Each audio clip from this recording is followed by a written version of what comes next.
Ser Podcast. Las 8 de Hoy por Hoy en Ser Podcast. El 23 de noviembre de 2023, o sea, no hace ni 2 años, Koldo García le dijo a Ábalos: el hijo de puta del santo se ha quedado con dinero, que lo ha hecho delante mía, y a mí se me están hinchando los cojones. Yo contigo, esto se lo dice Koldo a Ábalos, al fin del mundo. Para mí vas a ser siempre el hombre de mi vida, pero el hijo de puta de Santos me ha utilizado durante 15 años. Y te puedo contar 1000 cosas. Ganar billetes de 500 que le daba el de Guipúzcoa y 1000 cosas más. Preguntaron ayer a Pedro Sánchez: ¿cómo es posible que su secretario de organización haya estado engañándole tanto tiempo? Desde luego, como he dicho antes, para mí es una enorme decepción. Una enorme decepción. Y como he dicho antes, no soy perfecto. Tengo muchos defectos. Pero uno de ellos es, lógicamente, el creer en la limpieza de la política y en el poder transformador de la política. En el folio 370 del informe de la UCO se lee que hace 3 años Koldo escribió al director general de Carreteras para avisarle de que le habían pedido su teléfono desde la gerencia del PSOE, ya que, según creía él, le iban a pedir el impuesto. Lo del impuesto es textual. La gerencia estaba al cargo de una persona propuesta por Santos Cerdán. Preguntaron ayer a Pedro Sánchez: si usted está en disposición de asegurar que en el marco de las actuaciones que hemos conocido hoy a través del informe de la UCO, el Partido Socialista Obrero Español no se ha financiado de manera irregular. Las cuentas del Partido Socialista están a disposición del Tribunal de Cuentas. Los informes del Tribunal de Cuentas han sido siempre muy positivos. En todo caso, lo que he dicho es que vamos a hacer esa auditoría externa para eliminar cualquier sombra de duda que pueda tener, lógicamente, la ciudadanía después de conocer las informaciones de hoy. En 2021, Koldo le dice a Santos Cerdán: 450 se lo dieron en 3 sobres. Ahí Cerdán le interrumpe: que no voy a decir, que yo traigo el papel, lo apuntamos y lo vemos, punto. Pero Koldo siguió: 50 de las otras 2. Y Cerdán ahí le corta: Koldo, que no quiero que hables de esto, que de esto no se habla. Lo que no quería Santos Cerdán era que verbalizaran las cantidades. Así que le pide: que no hay que decir tantas cosas, pum, se pone, se ve y se rompe. Y se tiene aquí, joder, en el papel. Punto. Esto se lo dijo Cerdán a Koldo. Y ayer preguntaron a Pedro Sánchez. Yo le quería preguntar qué responsabilidad política asume usted por el hecho de que los 2 últimos secretarios de organización que ha tenido ya nombrado y que además, como ha reflejado, han sido su mano derecha durante mucho tiempo, por haberlos nombrado, ¿qué responsabilidad política asume? Hay 3 responsabilidades políticas. Las asumo todas. La primera de ellas es la responsabilidad de actuar cuando se conoce un hecho de esta gravedad. Como presidente del Gobierno, cuando ha habido algún caso de supuesta corrupción como la que se está investigando, colaborar absolutamente con la justicia, no entorpecerla, como ocurría en el pasado. Y finalmente, trasladar a la ciudadanía esas disculpas, ese perdón.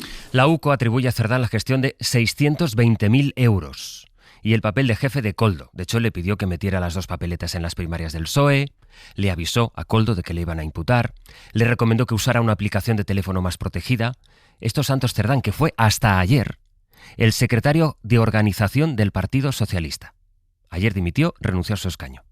Preguntaron ayer a Pedro Sánchez después de más de 40 días sin dejarse preguntar. Y quería también preguntarle, ha dicho que convocatoria electoral no habrá hasta 2027, si usted mantiene su intención de presentarse como número 1 del Partido Socialista en esa convocatoria. Gracias.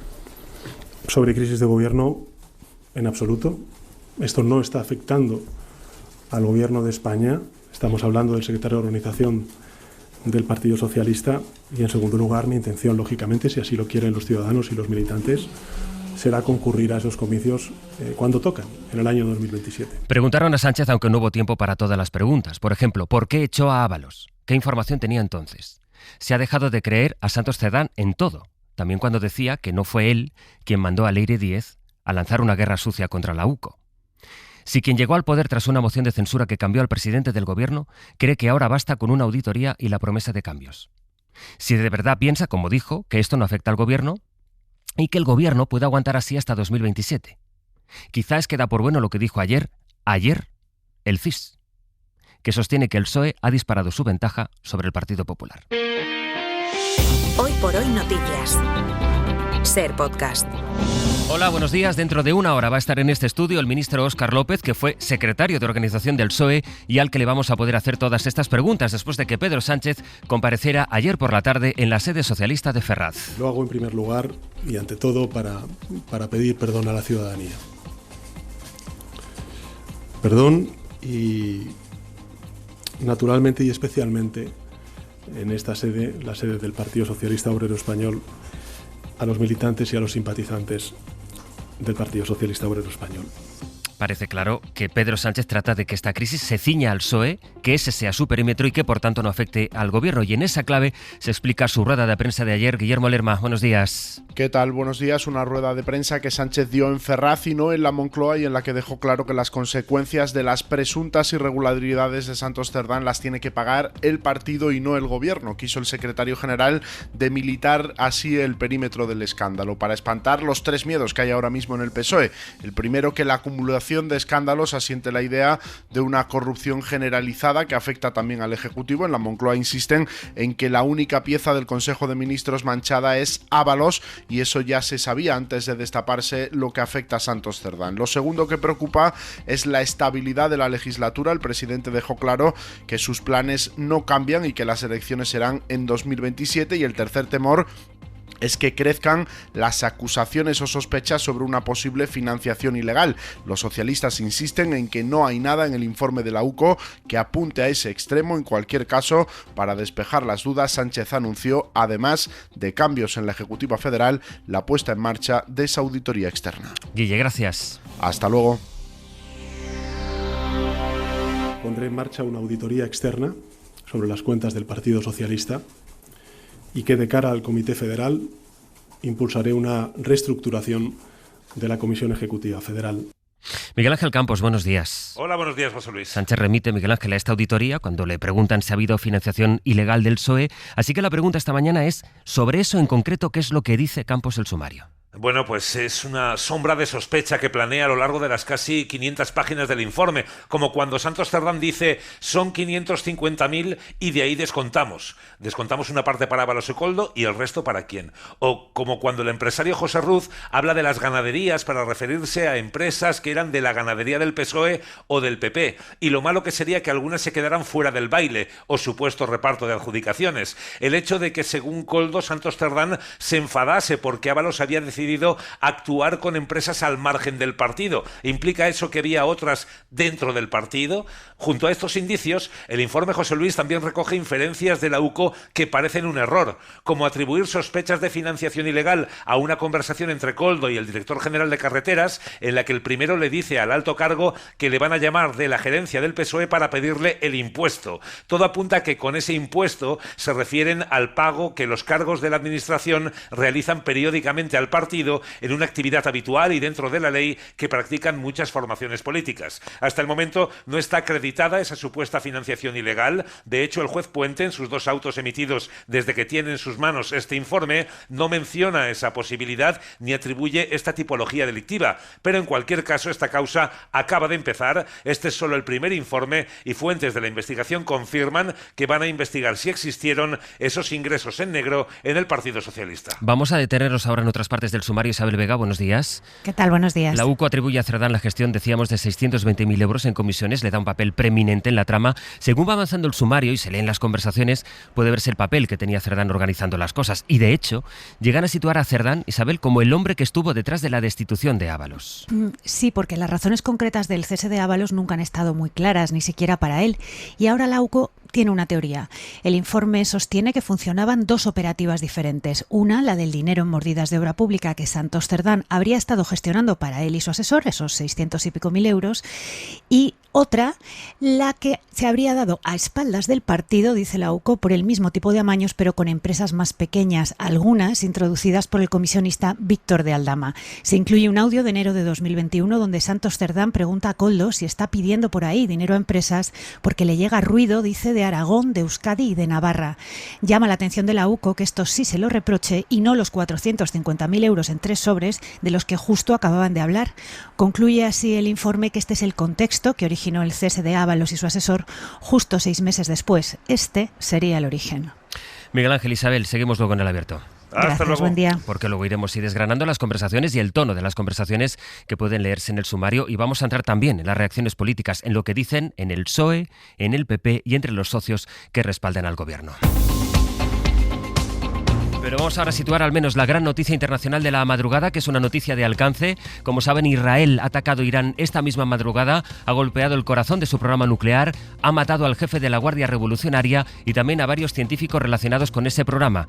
Irán ha prometido venganza y esa respuesta parece que ya está en marcha. Pablo Morán, buenos días. Hola, Sastre, buenos días. Pues sí, estamos metidos ya en una espiral bélica imprevisible en Oriente Medio. Decenas de drones iraníes vuelan ya hacia Israel, donde la población está en guardia porque esperan que esos aparatos sean una avanzadilla de una lluvia de misiles en las próximas horas en respuesta al ataque de esta madrugada.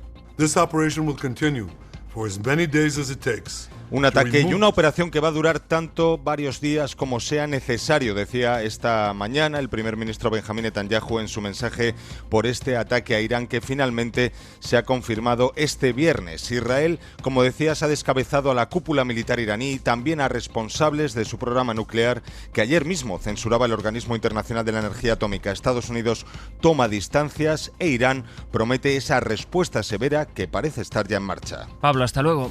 Hasta ahora. Hoy por hoy noticias.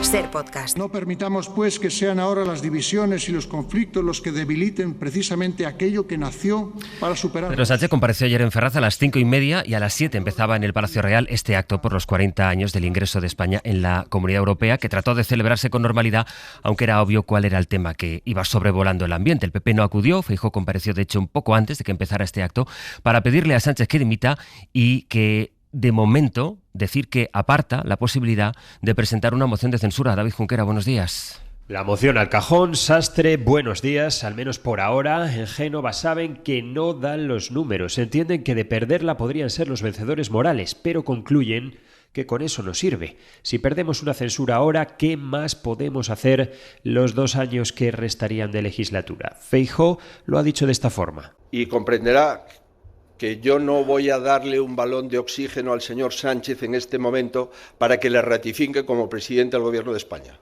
Yo no soy socio del señor Sánchez. Por consiguiente, sé lo que tengo que hacer y lo haré. Por eso hacen suyo el consejo de Aznar, el de cabeza fría, tensión vital máxima, pero eso de la cabeza fría en el PP va por barrios. Los varones más moderados están con Feijóo y creen que no toca activar la moción. Otros más cañeros querrían ese gesto simbólico. No se entendería otra cosa, piensan voces de Madrid. En la dirección lo descartan por ahora y zanjan: tenemos tiempo y sabremos usarlo. Va a ser clave para Sánchez el apoyo que le den sus socios a partir de ahora. José Coello, buenos días. ¿Qué tal, Sastre? Buenos días. Empezando, Josu, por Sumar, que está dentro del gobierno. Y que exige al PSOE un reseteo dentro de la coalición después de conocer las informaciones sobre Santos Cerdán. Ponía anoche Yolanda Díaz el acento en la necesidad de un giro social, dice, para evitar que esto afecte al futuro del gobierno. Esta legislatura merece y exigimos ya un auténtico reseteo. Me dirijo claramente al Partido Socialista. Exigimos un nuevo marco de relaciones en el seno del gobierno. No podemos continuar así. Sumar, como el PSOE, se empeñan en separar la trama de la actividad del gobierno, algo que no hacen el resto de socios. Podemos, Esquerra o Bildu exigen más transparencia porque no les gustó la comparecencia de Sánchez y, aunque mantienen su apoyo, dudan del futuro de la legislatura. Mientras que desde el PNV... Nosotros ante este tipo de asuntos lo que esperamos es, y como actuamos exactamente con el PP, a que hubiera una sentencia, ¿no? Lo que ocurre es que vamos a ver cómo se desarrollan los días siguientes. Les he dicho que hace falta más explicaciones por parte del Partido Socialista. Aitor Esteban pedía esperar al tiempo que Junts exigía una reunión urgente con Sánchez tras su comparecencia. Uno de los momentos que vimos ayer fue la comparecencia de la presidenta de Navarra, la socialista María Chivite. Lo he leído, y como digo, lo he leído en diagonal, no en profundidad. En el informe de la UCO pues no se corresponde a la persona con la que yo he compartido mi carrera política,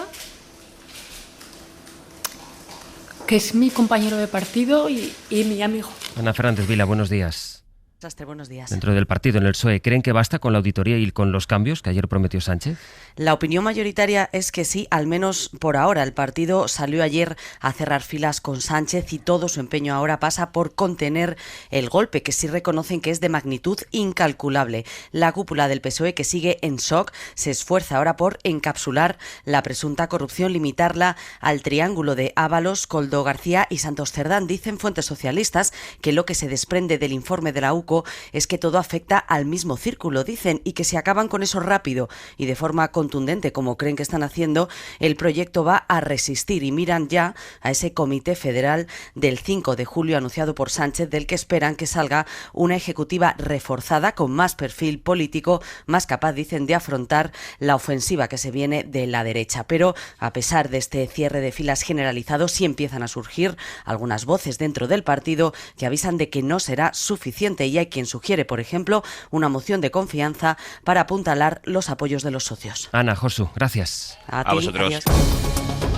Todavía algo más que va a ser noticia hoy: la huelga nacional de médicos. Bajo el lema Por el futuro de la sanidad pública, el colectivo rechaza el nuevo estatuto marco que ha propuesto el Ministerio. Mariola Lourido. Los médicos mantienen el pulso con Sanidad. Dicen que no tiene voluntad de llegar a un acuerdo con ellos. Hoy están llamados a la huelga contra el Estatuto Marco. Víctor Pedrera es secretario general de la Confederación de Sindicatos Médicos. Seguimos con una jornada laboral por encima de los estándares, con una jornada de actividad extra que no se reconoce como tal y, por supuesto, sin tener un estatuto o un marco normativo que nos permita a los médicos negociar de forma directa con la Administración. Rechazan que se les imponga la exclusividad en la pública y que no puedan trabajar en la sanidad privada. La ministra Mónica García habla, sin embargo, de avances. Baja las horas de las guardias, que mejora las condiciones laborales, que amplía los derechos de los profesionales. Habrá servicios mínimos como si fuera un día festivo y se garantizan tratamientos esenciales como diálisis, radioterapia o quimioterapia. En 10 minutos el abierto. Hoy con Elisa de la Nuez, Nacho Corredor y Gonzalo Velasco. Para no perderte ningún episodio, síguenos en la aplicación o la web de la SER, Podium Podcast o tu plataforma de audio favorita.